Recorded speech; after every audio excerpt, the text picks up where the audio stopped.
जब से सरकार बदली है, बिहार में सरकार जब बदली, पहले एनडीए की सरकार थी, 17 साल तक लगभग, बीच में एक आध साल छोड़ दीजिए तो 17 साल तक बिहार में एनडीए की सरकार रही है। और उस बीच में एजुकेशन प्राथमिकता में सबसे निचले पायदान पर हुआ करता था। लेकिन जब महागठबंधन की सरकार आई तो हम लोगों ने ये प्रयास किया कि एजुकेशन को एकदम ऊपर लाया जाए। और उस समय से आपको लग रहा है कि ये अचानक से बहाली हुई। अचानक से बहाली नहीं हुई, इसके लिए नियमावली में 2-3 बार संशोधन करना पड़ा।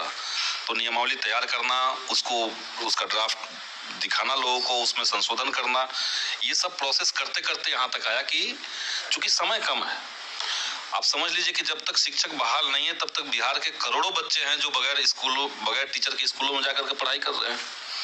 तो इसलिए शिक्षक की बहाली तो जरूरी थी, जल्द से जल्द बहाली होती, ये भी जरूरी थी। लेकिन जल्दी के बहाली का मतलब ये कतई नहीं हो सकता है कि बहाली की प्रक्रिया में नेचुरल जस्टिस का अवहेलना हो जाए, उसको खारिज कर दिया जाए, या सीटों को कंप्लीटली भरने का कोई प्लान न रखा जाए, सीटें खाली छोड़ दी जाए एलिजिबल कैंडिडेट के होने के बावजूद भी। तो ये त्रुटियां तो जरूर है, टीआरई 1 में त्रुटियां जरूर है। और लेकिन ये सरकार ने किया। अच्छा, हमने ये मांग की थी कि भाई आप सेकंड लिस्ट भी उसका रिलीज कीजिए, तो एक समय लेकर के अगर होता कि उसका सेकंड लिस्ट करके सीटों को फुलफिल करते और जो जायज छात्र हैं उनको न्याय मिलता हुआ दिखता तो ज्यादा बेटर था। लेकिन हमें लगता है कि टीआरई 2 के अंदर जब 1,22,000 सीटें हैं तो वहां भी लोग अप्लाई कर ही रहे हैं, तो उनको मौका नहीं मिला। उस समय के जो अपीयरिंग थे उनको मौका मिला, तो उस समय भी आप अपीयरिंग थे, अभी भी आप अपीयरिंग, ऐसा तो है नहीं। तो ये नया फ्रेश चीजें हैं।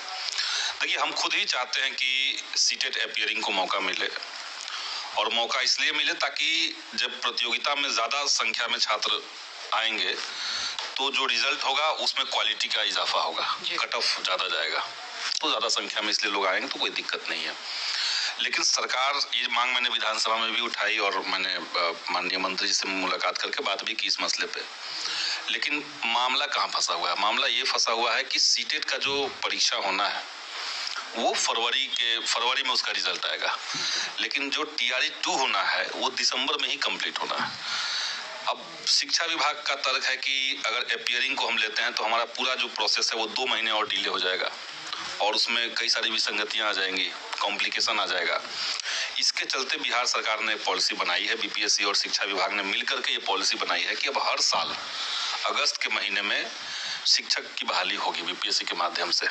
तो जो सीटेट अपीयरिंग स्टूडेंट्स हैं वो अगस्त में अप्लाई कर सकते हैं, उनके लिए ये मौका सरकार ने दिया है। लेकिन हम मानते हैं कि इस बार चूंकि सीट की संख्या ज्यादा है, 1,22,000 सीट आप निकाल रहे हैं, लिस्ट हो चुका है, उसमें कम लोग ही हैं जो बचे हुए हैं, तो मौका मिलना चाहिए था। तो इतनी हड़बड़ी में चीजों को करने का जरूरत नहीं था, शायद ऐसा मुझे लगता है।